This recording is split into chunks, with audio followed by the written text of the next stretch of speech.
எதை செய்தாலும் முழு மனதோடு செய்யணும். ஒரு பெரிய செல்வந்தர் இருந்தார். அவர் பல தொழில்களை செய்து வந்தார். அவர் ஒரு அழகான ஒரு ஹோட்டல் ஒன்று கட்டினார். அந்த ஹோட்டல் ரொம்ப அழகாக இருந்துச்சு. மரத்தினால அதனுடைய நிறைய நிலை கால்களை எல்லாம் செஞ்சார். ஜன்னல்களை அழகழகாக பண்ணார்.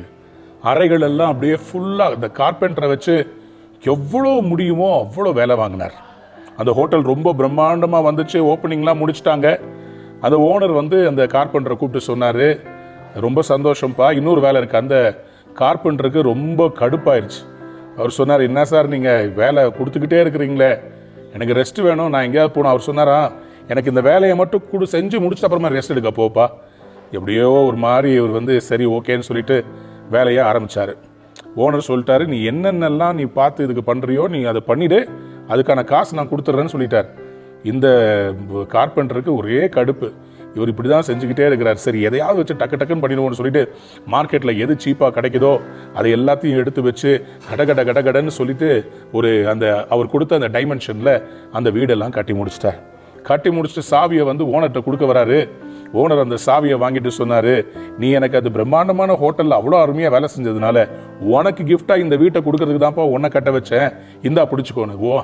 அந்த கார்பெண்டர் தலையிலேயே அடிச்சுக்கிட்டு அழுதானா, ஐயா இதை முன்னாடியே சொல்லக்கூடாதா, ஏன் இந்த ஆள் எல்லாத்துலேயும் தரக்குறைவான பொருளை போட்டு அந்த மார்க்கெட்டில் இருக்கிற ரொம்ப சீப்பான பொருளை போட்டு இதெல்லாம் கட்டி முடிச்சுட்டான். நிறைய பேர் அப்படி தான் நம்ம என்ன செய்கிறோம், நம்முடைய முயற்சிகளில் நம்ம ஒரு அலுவலகத்தில் வேலை செஞ்சால் யாரோடைய ஆஃபீஸ் தானே, யாரோடைய கம்ப்யூட்டர் தானே, இந்த லேப்டாப்பை போட்டு தட்டுறது, அதுக்கப்புறமா டோரை டம்முன்னு அடிக்கிறது. நிறைய பேருக்கு அப்படி தான். அவங்களுடைய பொருளை சரியாக பார்த்துக்க மாட்டாங்க. இன்னொருத்தருடைய காரை ஓட்டும் போது நம்ம மற்றவங்களுக்கு என்ன நினைக்கிறோமோ அதுதாங்க நமக்கு நடக்கும். நீங்கள் ஒரு கம்பெனியில் வேலை செய்கிறீங்களா, if you working, you got to make it look like it is your own company. அதில் உங்களுடைய சொந்த முயற்சியை நீங்கள் செய்கிற வேலையில் முழு மனதோடு செஞ்சீங்கன்னா கண்டிப்பாக அதுக்கு ஒரு ஆசீர்வாதம் உண்டு.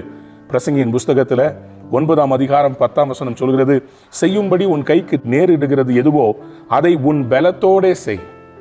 Whatever your hand finds to do it with all your might. இன்னைக்கு அரைக்குறையாக வேலை செய்யாதீங்க. அது ஒரு கிளீனிங் பண்ணுற ஒரு மாப் போட்டு தரையை அதை நீங்கள் க்ளீன் பண்ணுறதா இருக்கட்டும், ஒரு கம்ப்யூட்டரில் பெரிய சாஃப்ட்வேர் டெவலப் பண்ணுறதா இருக்கட்டும், எதுவாக இருக்கட்டும், நீங்கள் என்ன செஞ்சாலும் அதில் நேர்மையாக செய்யுங்க. அதில் ஒரு ஸ்பிரிட் ஆஃப் எக்ஸலன்ஸோட செய்யுங்க. பெஸ்ட்டாக செய்யுங்க. கடவுள் உங்களை ரிவார்ட் பண்ணுவார். Today is a good day for you to receive that excellence. God bless you. Have a wonderful day.